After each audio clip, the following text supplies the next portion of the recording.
Take me out to the ball game, take me out to the crowd. Buy me some peanuts and Cracker Jack. I don't care if I ever come back, so it's root for the Cubbies. If they don't win, it's a shame, for it's 1, 2, 3 strikes, you're out at the old ball game. I told him it was for John Vincent. No, look. That's going to be possible. You're going to need a lot more than this chest protector. Do it. I'm a little rusty. Oh, did you not bring a cup? I did not. Things can get real interesting here. I think there might be one right down in the tunnel down there. That should have been the first piece of equipment we put on, John. I know. You still got that sting? Shit. Hey, look at us. We're playing. It's the middle of December. We're playing catch at Wrigley Field. Do you know all the signs? Fastball, curveball, slider. Usually 3 like that, though. Oh, through that way? Slider, Yeah. changeup. Okay. Then if you're catching Yu Darvish, you got 5, 6, 7, and 8. It's usually take a glove off and start doing that. Even though he throws like 7, 8 pitches. Really? Yeah, he's got like slider, cutter, fastball, curveball, slow curveball, changeup, split. And then this one's if you want to drill somebody. So if you don't like the guy and you just kind of look at him and he looks like you just don't like him, you know? Seriously? Sometimes, yeah, that's usually how it used to be, just like that. I love it. But then cameras started focusing in on that and we couldn't do that anymore. Yeah. It was like the Billy Ripken baseball card. Guys get so sensitive about getting hit. I don't get it. I don't understand. Why would you get mad at kids 1920 something, when before they were wearing helmets, RIP, some man got hit and he died. And that's the only time ever out of millions of baseballs ever thrown, you know? And today with my heart attack. Yeah. All right, here we go. No, he's not looking. All right.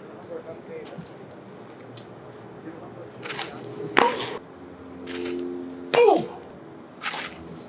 Nice. So now when Joe West calls that a ball, what do you say behind there? I punched. No, but then you get thrown out. Well, then Wilson comes in and he's a good player. You just be, with Joe, you have to be subtle. You just say like, hey, what happened, Joe? Did you blink? Okay. Or you preface it like the top of the first when you go out there. Joe, how are you, man? Everything good? Good. Hey, listen, I got a dinner reservations at the steakhouse. I got you comped, okay? So let's make this quick. And then he'll usually get the right arm going pretty quick. Oh, shit! Thank God for the stove, thank you, God. Holy shit! Thank you, God. Thank you for that. Because that would have done.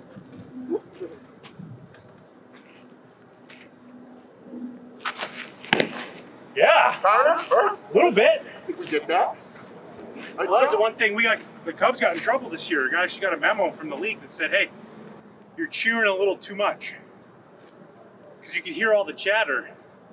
So like normally if we're yelling at the other team, like back when we were playing, like if, you know, we're playing the Cardinals and Adam Wainwright's covering third base for a double or something in case the guy goes to third, we're just yelling. Yeah. All day! You're gonna be here all day! You know, and then this year they tried that and everyone's like, they could hear everything. The other bench is hearing it, then they start piping off. Next thing you know, fights are almost happening. I miss those days. You know? I remember Larry talking about those days. I do that in the kitchen now. My wife looks at me like, what are you talking about? So for a large part of my career, I never pitched with a cup. Real? So that's why if you ever notice, I always finish like this. Just in case, you know. And then I took a line drive right here, and then after that, I wore a cup.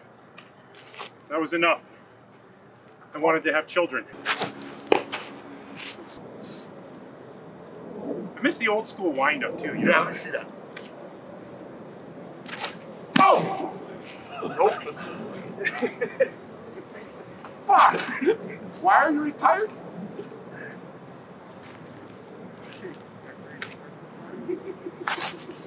Nice pitch, bad catch. Way to knock it down. What do you got, a glove contract with Everlast? What do you do that?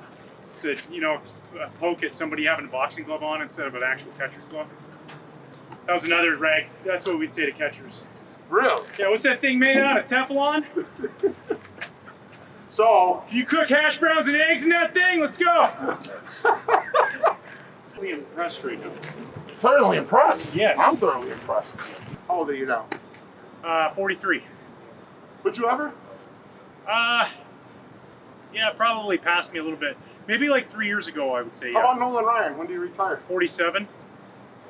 Yeah, if I had kept it going, I think I feel good right now, and it would last. And then all of a sudden, a couple months in, I'd be like, oh boy. Yeah. Wow. Although they talk about exit velocity, right? Yeah. Exit velocity is like this big thing in baseball. Well, due to science and physics, exit velocity is determined by entry velocity. Meaning? So I figure they're not going to hit it very hard because I'm not going to be throwing it very hard in there. So instead of it going over the fence, they'll catch it at the warning track. So one of the greatest Cubs pitchers of all time, Greg Maddux. Yep. What was his top fastball? I mean, back when he was really young, he'd run it up to 93, 94, but he pitched at, 87 to 90. He didn't worry about velocity. He never said, I never want to throw it harder, I want to throw it smarter. Your favorite moment on the mound? Favorite moment, Game 1 of the World Series 2013. Finishing out a World Series. As a kid, I'd stay up watching all the World Series games all the time and be shaking David Ross's hand and saying, great game, 3 more and we got this, Like, what a cool special. That's the last hitter I ever faced in the big leagues. So Nervous? yeah, I was extremely nervous, yeah. Not nervous in a sense of like, it was more like anxiousness. I wanted it to get there. I wanted that moment to happen so bad. So. And that was the year you got me to go sing Sunday Night Baseball, Red Sox, Yankees in Fenway. Yeah. And I got sick. You got COVID before COVID was a thing. Yeah. One of the worst things that I missed in my life was being at Fenway. I was so mad you didn't show up, I hit A-Rod.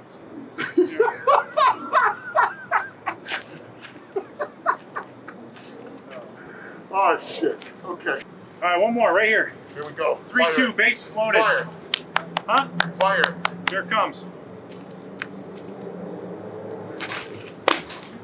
You still got it, folks. Ryan Dempster. Round of applause. My old butt's got to get in shape.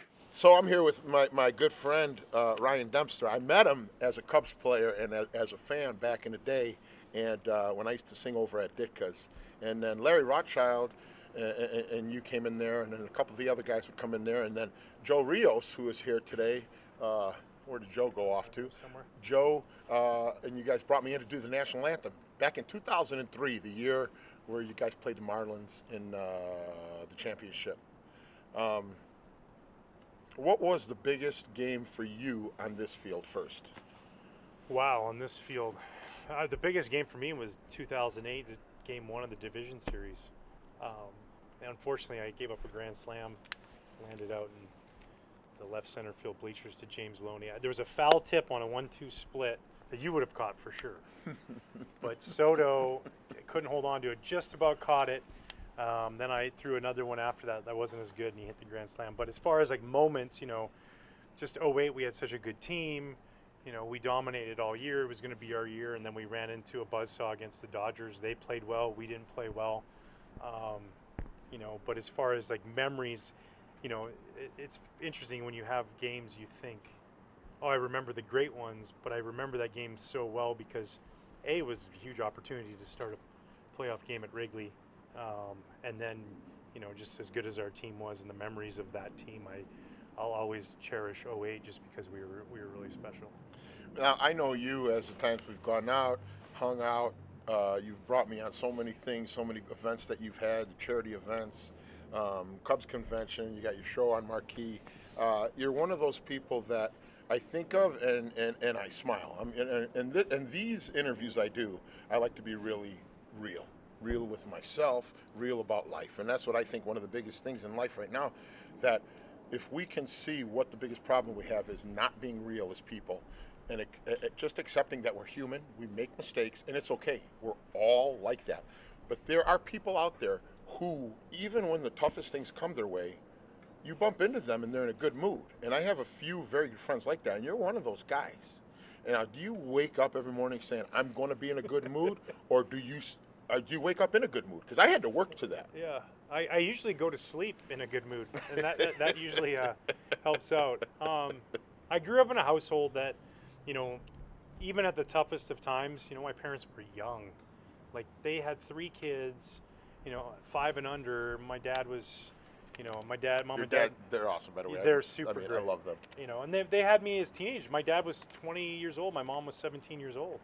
You know, 21 years old and 17 years old, and they're still together to this day. And the ups and downs, but they always kept a positive outlook. My dad has always been that way. I mean, Wally is like, you know, I'm going to inject humor somewhere. He's always he Yes. has that lightness about him, that funness about him, Yeah. and it's just, you know. And I have a very good friend at the Pentagon, you know, who just retired, Jason Easom, who every day he says it's a great day. I'll call him up and I'll be like, "Hey, Big John, we're above ground, we're doing good," and it's like every day. You know, you might hear somebody and they're complaining about something. You talk to somebody else and they're complaining, suffering from depression and everything. I'd be complaining a lot. And then something switched at some point. I don't know if it was during this pandemic or at some point. I used to always have these conversations with Joe Madden out here. He's like, "How old are you, Johnny?" I'm like, "Yeah, I'm 45. He goes, "Give it another year or two." I'm 46, 46. "Give it another year or two." And next thing you know, it just started clicking. And my Uncle Benny and my dad, who went through some really hard times during World War II as kids. And my dad's 85, my Uncle Benny's 83. With these really heavy Italian accents, they go, "Johnny, this is a nothing. This is okay. No worry about nothing. We had at the house, they got bombed, and we over here, we didn't have no food." And listening to these guys and say, okay, there is something inside of them that says, don't give up. Keep trying. But then there's something inside of it when you don't want to give up and you want to keep trying with kindness. Like, sometimes you just want to say, you know what? I don't need to be the best singer or the best baseball player or the best of this or the best of that or the best of... I just want to be who I am, try my best, and try to make other people happy. Because I found out the more I do that, the happier I become. The happier you are. Yeah. Yes. Yeah. And you're right. And that, you know, for me, like, I always had this understanding. I want to be a baseball player since I was a little kid. 4 years old, I'm going to be a Major League Baseball Not player. hockey coming from No, Canada. It was baseball. I skated like Happy Gilmore, so. No, Yeah. you skate good. Yeah, I better can see now so. than I did as a kid. But the reality is that sometimes, like, I dealt as a player, I dealt with insecurities about myself and my ability. You know, for a long time, I didn't trust that I was as good as I was at times. And but I always understood that we weren't curing cancer out here. We're not, you know, saving the world's problems. We're providing entertainment, first of all, but we're also providing dreams for other kids to watch. And so, you know, I knew as bad as it could be out on the mound, if I didn't have a good game, everything was going to be okay. I wasn't happy. I wasn't satisfied with it. Were you thinking that? Not when you're out there, though. No, right? no. When I'm doing When my you're job, out there, I'm doing my you're job. like, Yeah, this is more honed like in. afterwards when you leave the field or you're reflecting. You know, that all I can control is what happens next. You know, well, first of all I can control is what happens right now when I'm doing it. right. But then afterwards, like, I can just control how I handle that. And, you know, I always said one of my best attributes wasn't my fastball or my slider or, you know, my breaking ball. It was my ability to put stuff behind me and push forward. You know, that's why I was able to play 16 years in the major leagues. And, you know, and treat people like that. You know, saying hi to everybody when you come to work, it makes you feel good. When you see somebody who might be having a tough day, instead of getting mad at them for having a tough day, how can I make their day a little bit better? How can I change their outlook on something? If they see me have a really bad game and I walk out to the parking lot and I sign an autograph or take a picture, maybe it makes them realize that, hey, you know, just even when the times are really tough, because they are, doesn't mean you can't be mad. Right. Doesn't mean you can't be, you know, we can't just have the happy emotion. Right. You It know, doesn't work. No, it's okay to express the other emotions too, but understand that I think we're all a little bit better off when we have the emotions of support from our friends, happiness. Think of the joyful moment versus the moment that makes us angry, because those moments come and go. They're passing, they're fleeting. You know, how do we get past that? And I've learned along the way. I started with my parents, you know, family. I said I got a crazy family. My mom and dad. My mom's one of 8. My dad's one of 5. Although we found out later my dad's one of 7. But they all get along. We don't have, like, we can't go to Uncle Dave's house because you know how they are.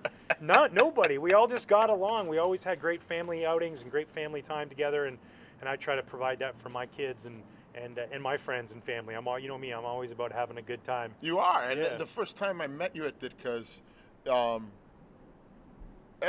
pretty much, I got to say, every celebrity I met at Ditka's was nice to me because I was either around Coach or somebody else was there, and they were nice to me.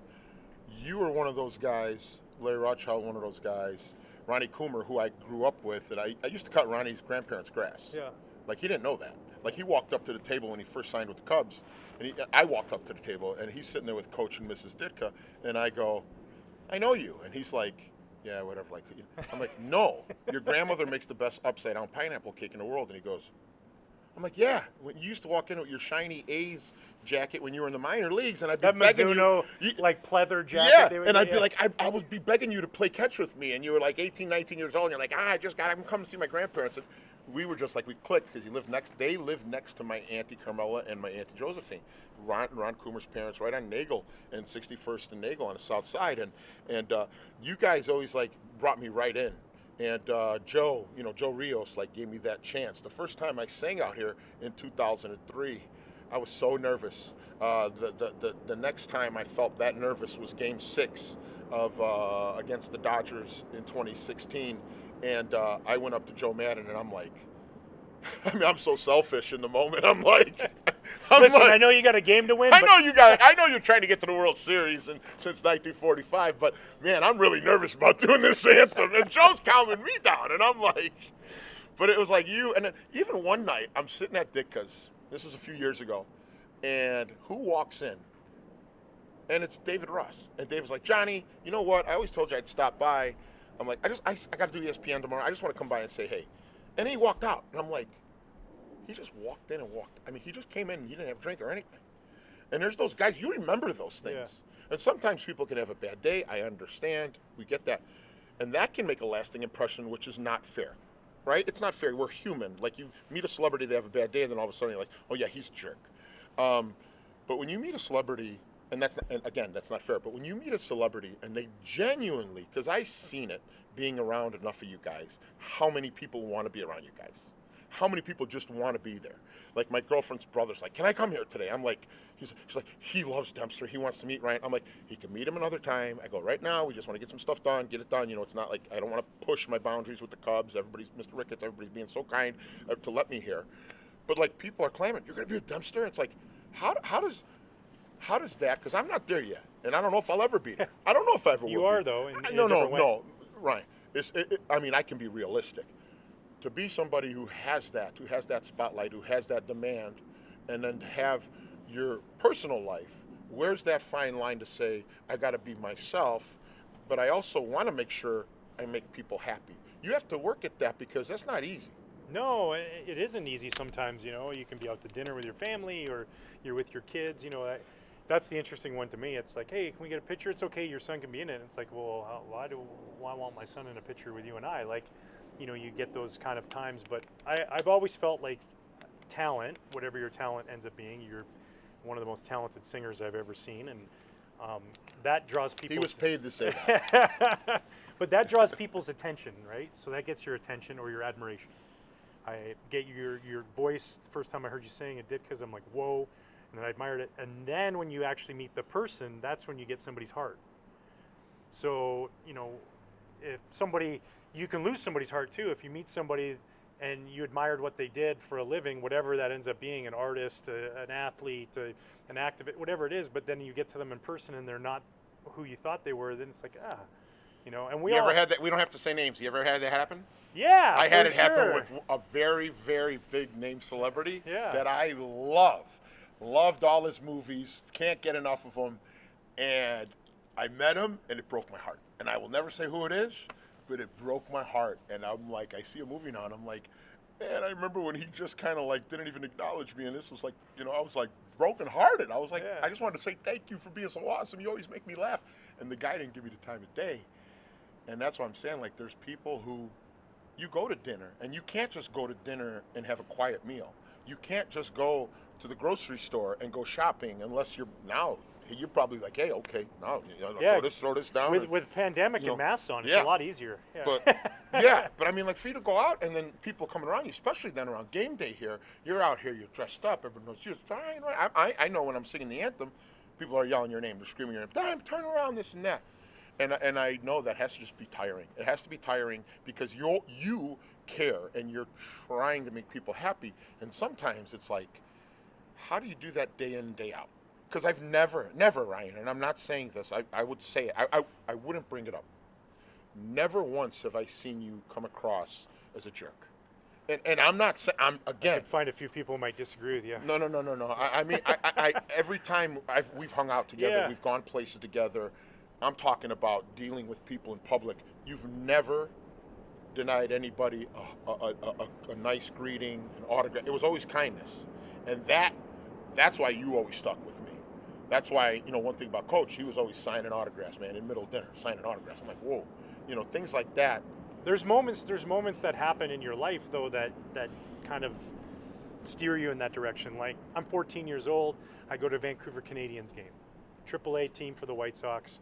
Don Paul and Wayne Edwards. Don Paul, Illinois, Chicago boy, South Side, southwest suburbs, I believe, and Wayne Edwards, left-handed reliever.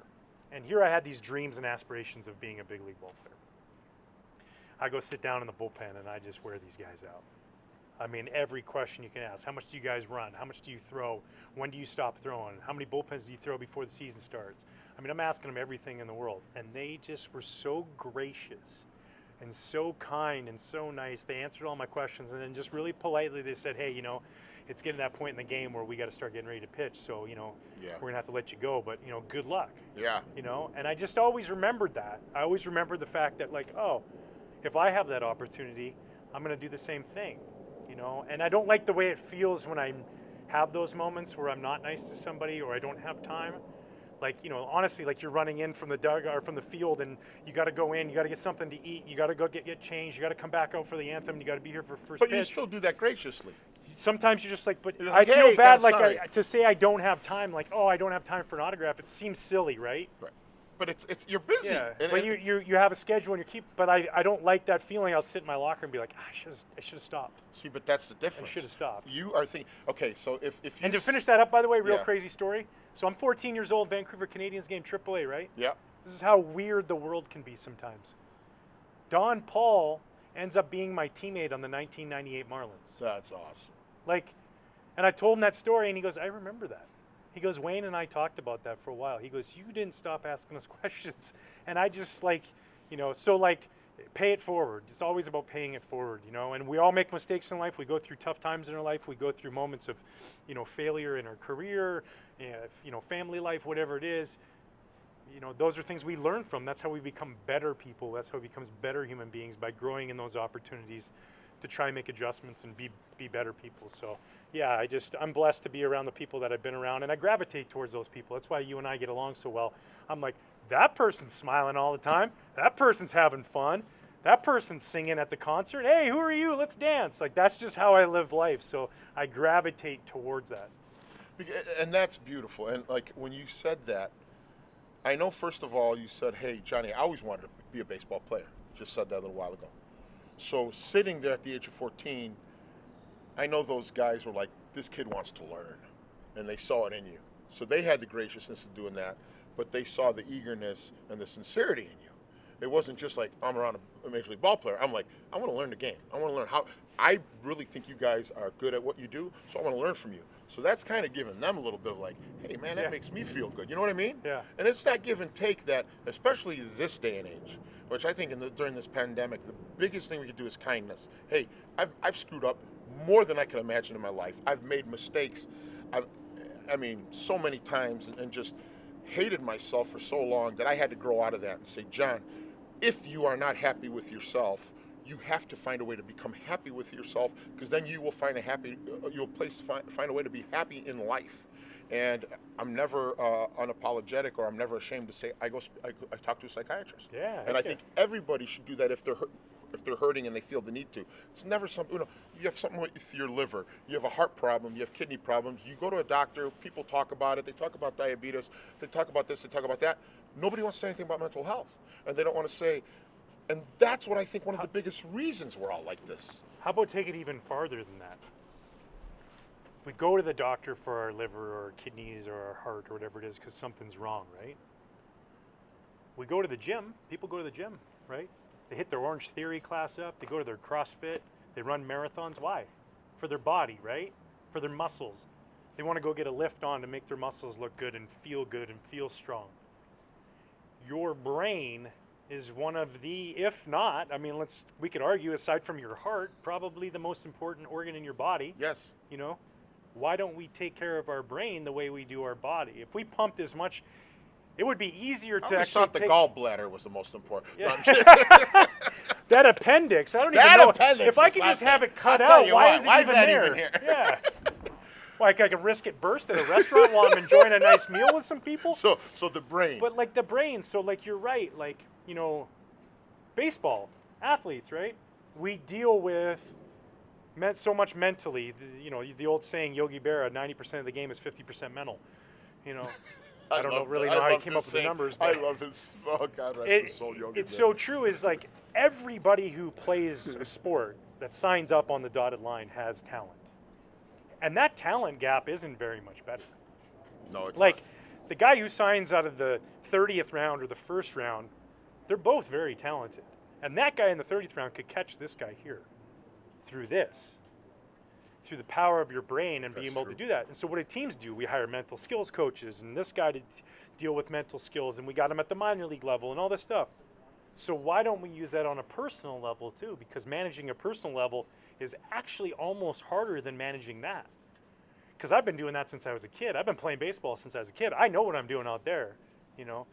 I don't know what I'm doing when I get married. You know, that's like the first time, you know, now the second time for me. Like, you go through those things. So I've made it a conscious effort, too, to talk to somebody, to have those things. Go on a walk and talk. Do something. It feels really good. We go sit at a bar with a friend, and we sit there and we talk about all our problems together. But at the end of the day, did I make his life any better or her life any better by just airing out all my laundry and what's going on? No, What if I went and talked to somebody, and then now the conversation we have on the bar is nothing but positive stuff because I've already got out all that negative stuff in my life that I need to work through. So yeah, I couldn't agree with you more. I think the benefits of mental health have taught, but there's a stigma behind it. Oh, you go to such a stigma. They don't even want to see my car in the parking lot. People know I'm talking to a therapist. Why do you think that's such a stigma? Well, because especially for men, it's considered we're soft. Right. You know. But you're not a man if you're you not do a man if you do that. It's 2020. It's not come on. tough. It's not this. It's not that. Now, I started talking to one when I was 18 years old because I diagnosed with obsessive compulsive disorder, anxiety, and depression. My dad said he used to have OCD, but now he has CDO because he likes the number or the letters in grammatical order. So alphabetical order, is that how that goes? So, yeah. My favorite is I was watching Analyze This last night, and the FBI goes into Billy Crystal's house, and he goes, FBI, OCD division, and he goes, obsessive compulsive disorder? No, organized crime. And me and my girlfriend were busting out laughing. And it's just, I think that thing of saying, hey, this is who I am. Now, you see who I am. I go talk to somebody. I'm this and that. It might be different at a guy. I'm 6'5". I'm 380 pounds. I don't want too many people to hear that. And I can say that being a bigger guy. But if you're small, big, whatever, this or that, you should never feel ashamed or weak to try to better yourself. And if you're struggling here to do that, it brings out a strength. Don't worry about hiding your weakness. Let that out there for everybody to see. I think if we did that more as humans, and instead of, because, keeping up with the Joneses, they got this big house, I got to get this bigger house. They got this great car, I got to get this bigger car. Boom, boom, boom, boom, or this big job, or I'm waiting for this, or I'm waiting for that, or I can't wait till I get married, and all you're doing is waiting. Instead of right now, I'm sitting here in the dugout with you, just catching, half of them did I catch, or a little more than half? More than half. Well, you're being it was pretty impressive. It was all right, right? Yeah. I think, So, living in that moment, not thinking about, hey, I got this virtual show tonight, not thinking, oh God, I got this, I got that. And there's a book that I love, and I say it every time because I can't get enough of it, and I would love to get him on my show one time, Eckhart Tolle, The Power of Now. Staying so present, there is no such thing like Apollo said to Rocky, there is no tomorrow. There is no tomorrow. Rocky was like just down. No, there isn't. Because tomorrow, if we're lucky enough to be here, will be today. Yep. Yesterday, when we were here, was today. And today is today. You can never do anything outside of now. You can't strike a guy out tomorrow.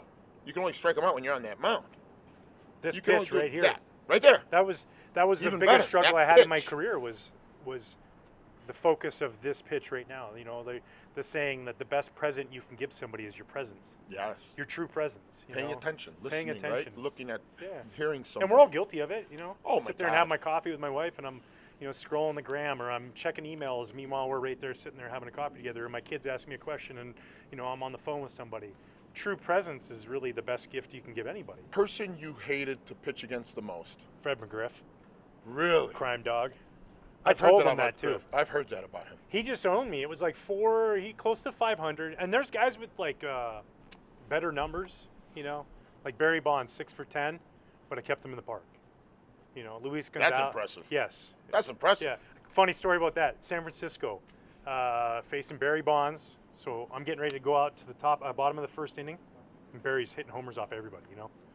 And Kevin Millar, my good friend, as I'm getting ready to go up the dugout, he grabs me real quick by the arm. He goes, "Hey, you better find out what you got against Barry Bonds. I'm talking fastballs right down the middle. Let's go.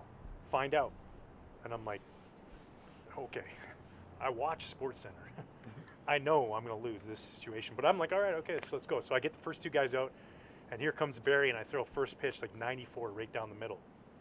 And the best was like, because he at this point he had half of his stuff was already loose because everybody's just walking him, you know. So you just saw this like look on his face. He's like, "Oh, You're coming at me. oh, okay. Let me just tighten this up, and we're gonna play today," you know. So the next pitch, I throw another one, boom, 95 right down the middle, and he fouls it. Like he just missed hitting a homer. Yep. Not just missed popping it up or Yep. grounding it out. You Yep. know. 0-2, four-seam fastball right down the middle. And he flies out in San Francisco, and it jets out in right field Yes. to the farthest part of the ballpark off the top of the brick wall, and it caroms off, and he gets a triple. And I come back in the dugout after the inning. I get out of the inning. Millar's like, "Well, you found out he's a lot better than you know." So it was just like, but like Fred McGriff, I just hated. I told him one time he lined out to second, and those were his outs. They were line outs. It was deep fly balls, and I said, "Listen, dude, enough. I'm just gonna start hitting you. You're gonna have to roll over one time. You got to give me one time. You know, you can't just hit every ball hard. You know, pop up or something one time just to make me feel like okay." And he just started laughing like that. And he goes, "I don't know, man. I just see it good." I go, "Apparently, you see it really good. I get it." So I loved when you did. The glove wiggle. Yeah. Why? It started with, you got a baseball? Oh, I got one right here. So the reason I did the glove wiggle was I started throwing a split finger fastball, right? Like this. But I don't have big enough hands to just reach in the glove and get it. I have to like preset it because it's in there pretty good. Like if you try to pull that out, you know, that's how hard I hold the ball. That's it. You know, versus like a fastball, I held it looser than that. So this one I held it really tight. So when I got it in my glove, if you look at my forearm right here, if I was to switch, just focus on this. So I'm going to switch grips. You see my forearm move. Yeah. And Tyler Colvin, an outfielder we had, was like, "Hey, dude, I see every time you're going out of your split into something else. So I know it's not a split. Since I was only a three-pitch pitcher, it either meant a fastball or slider, something hard." So I just kind of started tweaking with like just wiggling it. And next thing you know, I had Tourette's of the glove, and I just, you know, was just like, you know, spazzing out with it. But whatever, it just worked. And guys, Did guys say that yeah, bothered him? it distracts me. It's not what it's for. It wasn't for that. I watched the game with Coach Ditka, Yeah. and that's what he said. He goes, "Johnny, he's doing that to." Yeah. And then I just realized it did distract it's guys. so and, true. Yeah, and it worked. It worked really well, and yeah, it was pretty funny. So, like, I'd have guys yelling from the on-deck circle, like, start an inning. "Stop wiggling that glove. It's not going to work on me. It's not working." But it worked. Yeah, and then they'd pop up, and I'd go, "It worked. I'm going to keep wiggling it." Yeah. So you pitched in the World Series. That was you said your biggest moment. Yeah. Most joyous. The All-Star game in 2008. That was it. Yeah, just, I mean, you know, I warmed up terribly. I didn't throw a strike for the first 20 pitches. I was all over the place. I wasn't supposed to pitch. And come in the bottom of the ninth inning at Yankee Stadium, the last year of Yankee Stadium, and strikeout, and a strikeout, and then a strikeout. Punch That out did something for here, didn't it? Yeah. That changed something, right? Yeah, it really did. It made me feel like no matter what the stage that I was good enough for anybody. Not only in the game, but probably outside of the game. Yeah. Right? Yeah. It made you, realize that, like, being present, all that stuff I did before didn't matter.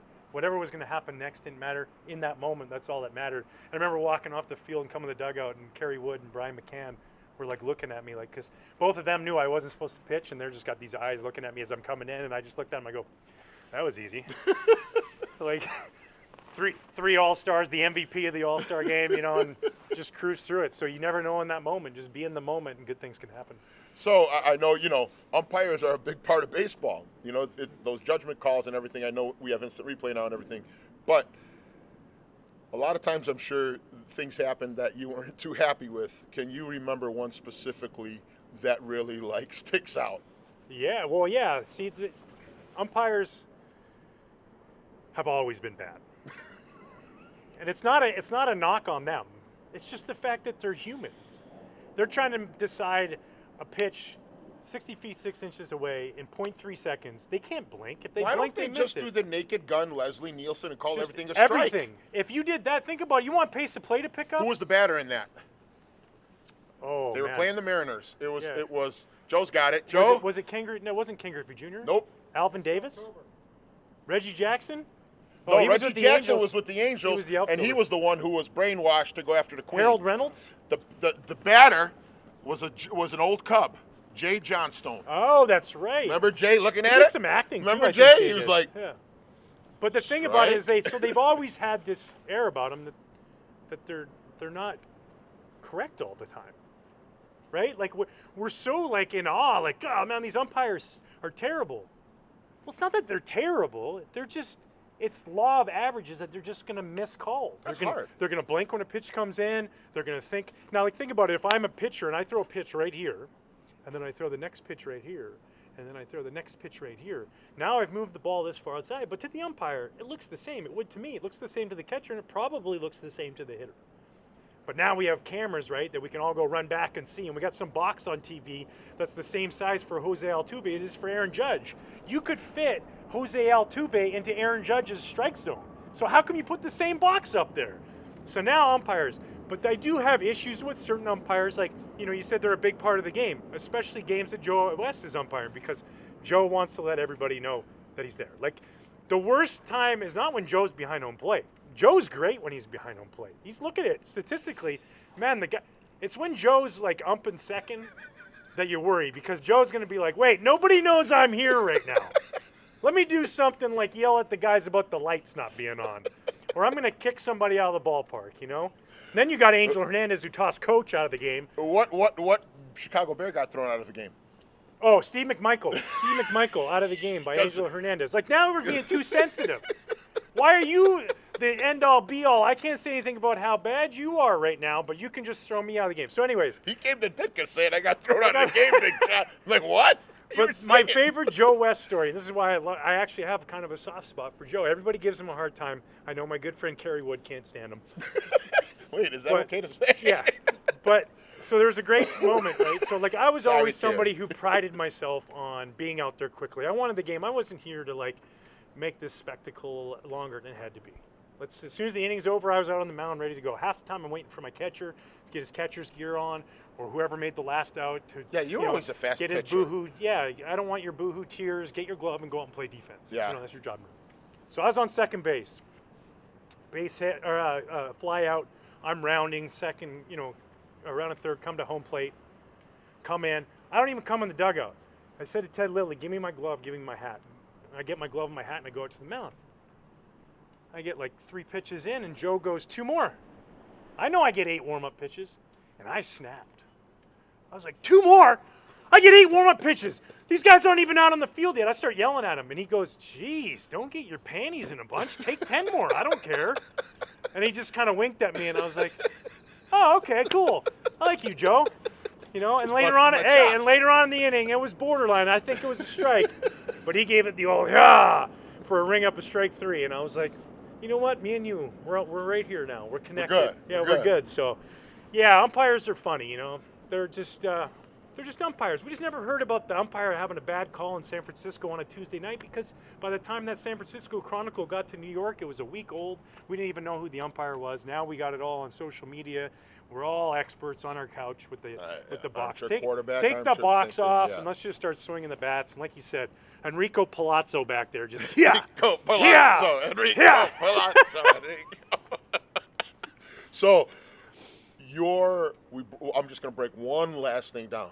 Your favorite, if you can remember this, pitch, was it in that All-Star game? Was it that last strike? No, 2000 against the Cincinnati Reds. It was a 2-2 slider to Ken Griffey Jr. with the bases loaded in the bottom of the 7th inning. Wow. Yeah, I'll never forget it the rest of my life. To show you how much the game has changed, I have runners on first and second with 2 out, and Barry Larkin is up. In the 7th inning, I got 100 and something pitches. He grounds out to short, except he beat it out. It was a deep ball in the hole. Now the bases are loaded and Ken Griffey Jr. is up. Bottom of the 7th inning, down 2-1, and I get to face Ken Griffey Jr. with about 110 pitches. Nobody was even warming up. Nothing. There was nobody warming up. And Mike Redmond, who's my catcher, who's also from the Pacific Northwest. We were both from the Pacific Northwest. He was from Spokane. I'm from Vancouver. Ken Griffey Jr. Like, this is like, I've said this scenario in my backyard how many times? And he just comes out, he says, this is the moment we've waited our whole lives for, to face this guy in this moment. I made some good pitches. I got to a 2-2 count, and I threw a slider down and in, and he swung over top of it and struck him out. And to me, in my head, of all the pitches I've ever thrown in a big league game, I'll never forget that one ever. It was pretty cool. That's awesome. I got chills hearing that. Yeah. I mean, I got chills because it's cold. Yeah, well, I'm fat, so I got that layer that just keeps me warm. I'm actually still sweating, but yeah, just to see, like when I was, got older and I was able to get closer and everybody's nicer giving me seats up here in this, I would see these pitches and I just, like I told you, it was unbelievable to see the movement, to see how fast it came in there. I don't know how you guys do it, and then people would tell me, hey, to hit a round ball with the round bat, that's the hardest thing in sports. Correct? Yes. That's it, right? A moving ball. A moving ball. Yeah. Like you have to get, like you said, when Barry Bonds hit that, it was just he fouled it off. That was it was a home run. He just fouled it off. A little bit more, that's gone. Yeah. And that's what's unbelievable. Like you look in baseball, you bat 300, you hit 3 hits out of 10. And you're great. And you're great. Baseball is built off of failure. How do you deal with the failure, and how do you learn to just, continue to push forward is the success of Major League Baseball players. The people who can do that, they have careers. The other guys, it's a cup of coffee, and it is. Yogi Berra is right, man. It is, it is a mental game, and it's a struggle, and that's why a good smile on your face and realize, hey, man, we're having fun. Be a 10-year-old kid out there every once in a while, and it tends to go a lot better. Well, you guys, Ryan Dempster, I met him years ago. Lucky enough, when I met him, I was a fan. Now I'm not only a fan, I'm a friend, and I love the guy. I've sang at events, and he's performed at some of my shows, and it's always the same thing. You get the same thing with Demp. You get an air of lightness, which makes you feel at ease. You get a kindness, and you also get authenticity, and that's something we need today more than anything. So Ryan, I want to say thank you to you, Mr. Ricketts, Mr. Kenny, Joe Rios. Joe, thank you, because I know I'm a pain in the ass. I know I'm just a pain.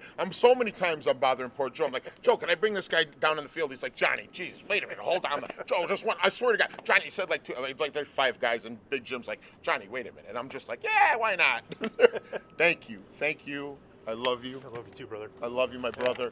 My legs are jello. I mean, they're literally. I don't know, Wilson. You're gonna want a cold tub after all that. Right yeah, there. Wilson. I don't know how you do it. And I was somebody was talking about you yesterday about Special Olympics.